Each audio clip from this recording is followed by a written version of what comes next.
Y recién te decía, le vamos a dar continuidad a lo sucedido en la localidad de El Dorado el fin de semana con el intendente, que estuvo en boca de todos, principalmente por lo ocurrido, por el hecho, que bueno, lo va a aclarar la justicia después, seguramente.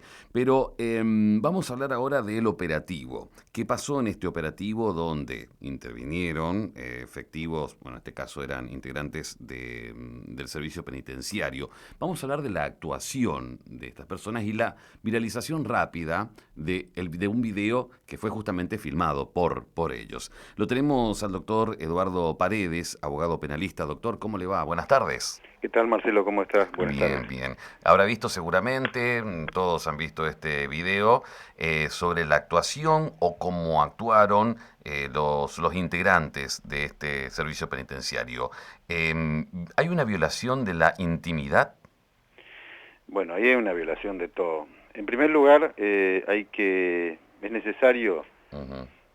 establecer dos o tres cosas. Primero, el Servicio Penitenciario Provincial no tiene competencia para hacer operativos fuera, si su competencia termina en la puerta de las unidades penales Sí. y se extiende un poco más en los traslados que hace de detenidos.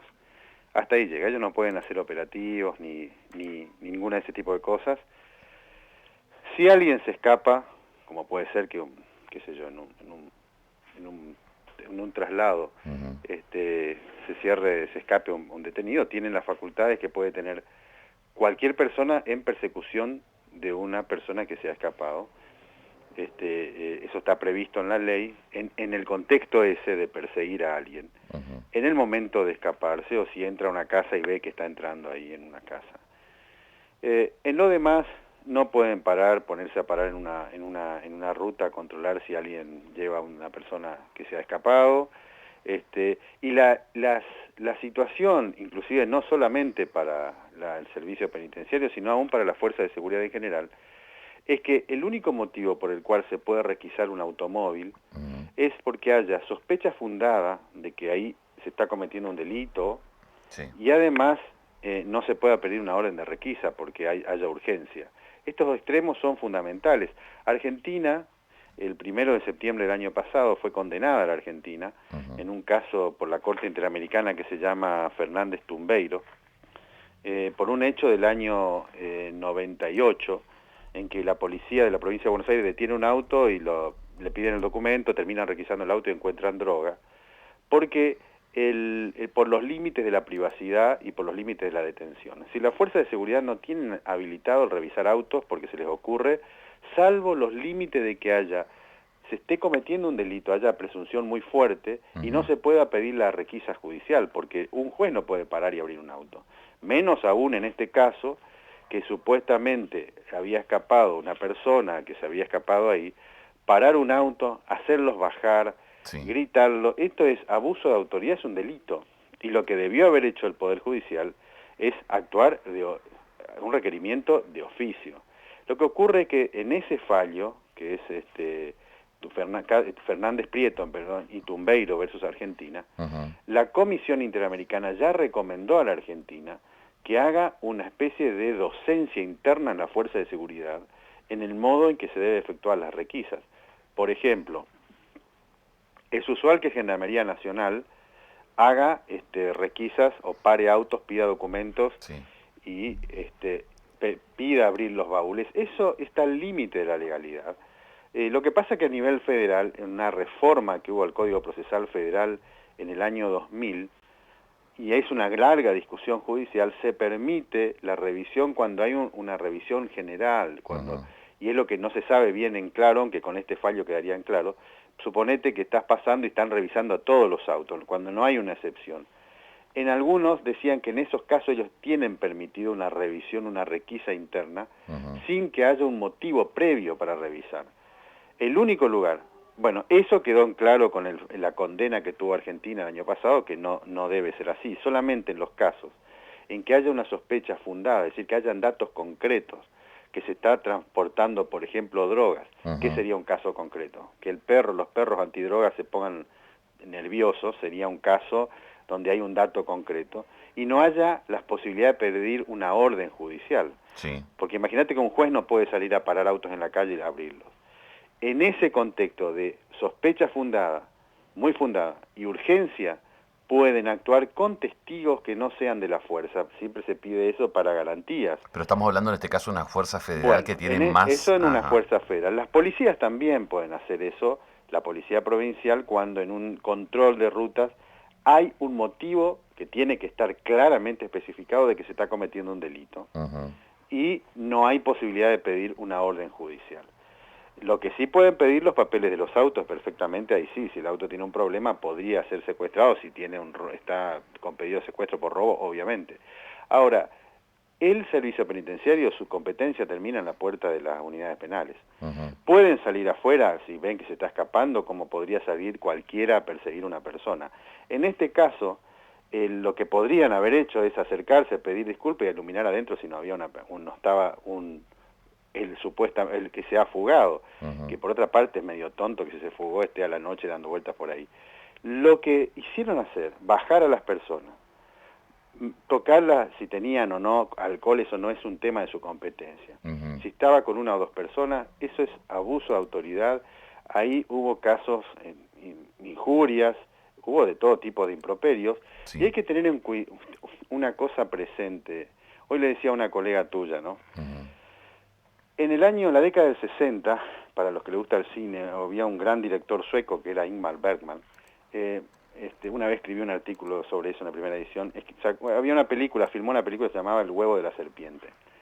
Era una historia que se desarrollaba en la década del 30 en Alemania y mostraba cómo estaban los presupuestos sociales dados para Ujú. lo que ocurrió después con el nazismo, ¿no? Un poco como en el 76 en Argentina. Esto es algo así, es decir, cuando uno tiene ese comportamiento que han mostrado estas personas ahí en ese procedimiento ilegal, imagínense que estos muchachos son los que cuidan a las personas que están detenidas. Entonces, esto debió haber salido por lo menos el ministro de Gobierno. Es un tema grave porque son instituciones estatales. Es un tema grave. Sí, no salió nadie, salió... Bueno, Sí. debían haber salido. No, probablemente no tienen qué decir y tiene un marco teórico muy bajo. A veces me han dicho a mí que soy un poco duro, algunos jueces y amigos, porque siempre digo, las críticas que yo hago son Ujú. funcionales, nunca a la persona, son todas buenas personas. Pero esto, de una fuerza de seguridad provincial, que en realidad está para las unidades penales que hagan esto, y tratándose de un intendente, porque hay que pensar que El Dorado es un pueblo, el intendente es conocido, imagínense una persona común que le toque eso. Sí, eso también. A ver, se difunde el video filmados por los, bueno, serían los integrantes de del servicio penitenciario, apuntando al intendente, marcándolo y marcándole que está con otra persona y se difunde rápidamente. Esa parte, bueno, eso es un capítulo aparte y un gravísimo también. Eso primero, el detenerlo, Ujú. el hacerlo bajar, el Sí. iluminar adentro es Ay, abuso de autoridad, eso es un delito. eso ya hablamos por esa parte, pero Bueno, ahora, filmar. y eso implica, primero, está claramente una invasión a la intimidad, hay discriminación con una Ujú. de las personas que están ahí, hay injurias personales, en un momento creo que alguien le dice, le formula improperios, Sí. todo esto son delitos. Pero tratándose de funcionarios públicos, el Estado tiene que reaccionar inmediatamente, porque si no, es risueño que la semana pasada Ujú. leí por ahí que se aprobó una ley provincial para una universidad de la Fuerza de Seguridad. Sí, sí, se aprobó. Bueno, deberían replantearse de qué manera se da formación, porque lo primero que deberían hacer en un Estado constitucional, Marcelo, que ya lleva Ujú. 40 años, es que quienes están a frente de las fuerzas de tanto la policía como en el caso del servicio penitenciario tienen que ser civiles. Ujú. Algo de eso ocurre, por ejemplo, con Sabrina Frederick a nivel nacional, que es antropóloga. Sí, sí. Debería evolucionarse hacia modelos desmilitarizados y totalmente distintos a los que se tiene. Pero eso tiene que abrir a una discusión interna, inclusive dentro de las instituciones políticas del Estado, que son las que formulan este tipo de instituciones.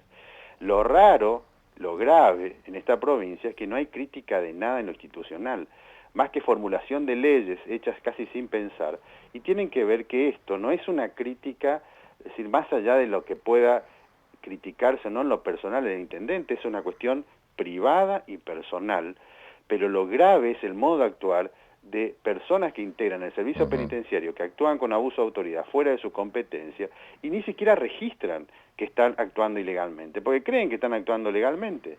Que no haya ninguna enunciado o una comunicación de las autoridades políticas, dependen del Ministerio de Gobierno, la policía de la provincia y el servicio penitenciario. Sí, pareciera como que faltaron a esa clase, es cierto, faltaron a esa clase y estaban pensando que actuaban bien.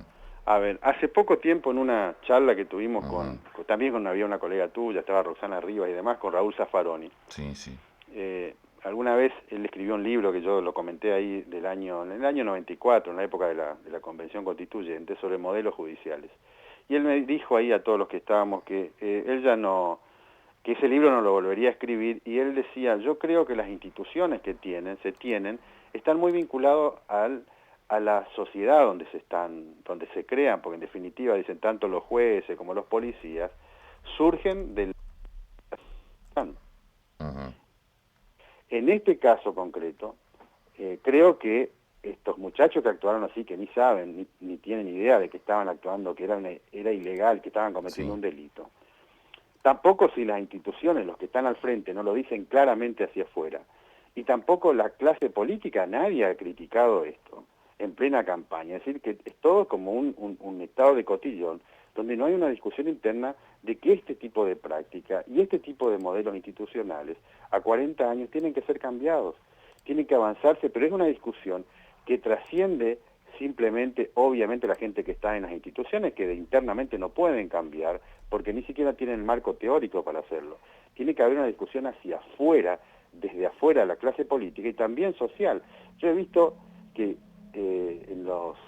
tanto en los medios que sacan esto abajo, las personas opinan a veces con mucha violencia hacia ese pobre hombre que terminó siendo el intendente, y no reaccionan, no piensan, no ven el árbol y no ven el bosque. Es decir, que este tipo de instituciones, así como están, o estas prácticas, tienen que ser deconstruidas, y no quedarse en la anécdota, sino que seriamente hay que rediscutir el modo en que se forman estos muchachos, que además están cuidando detenidos que son absolutamente inermes, indefensos dentro de esas unidades.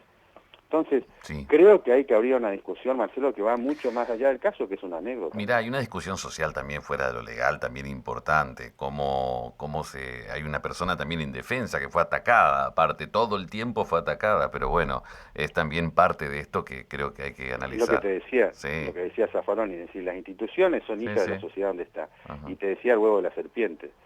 La gente tiene una pulsión violenta, yo he visto que hablaban mal del pobre hombre, y no se dan cuenta que están viendo el árbol y no ven el bosque, ¿no? Doctor, muchísimas gracias por su tiempo. Gracias, que tenga buenas tardes. Hasta luego. Lo teníamos al doctor Eduardo Paredes dándonos la explicación de a ver en qué se actuó mal en este caso concretamente. Dejemos de lado todo el escándalo, vamos directo a lo que fue este operativo que estaban realizando donde estaba justamente el intendente. Recordemos, me llaman a voz de alto supuestamente, el intendente explica que pensaba que lo iban a atacar o que lo iban a robar, por eso se va del lugar. Bueno, toda esa explicación que comentábamos recién, pero la actuación de los integrantes del servicio penitenciario, la difusión luego del video que ellos firmaron, cómo también le filmaban la cara al intendente. Bueno, todo eso obviamente va a ser parte de esta causa que recién está comenzando.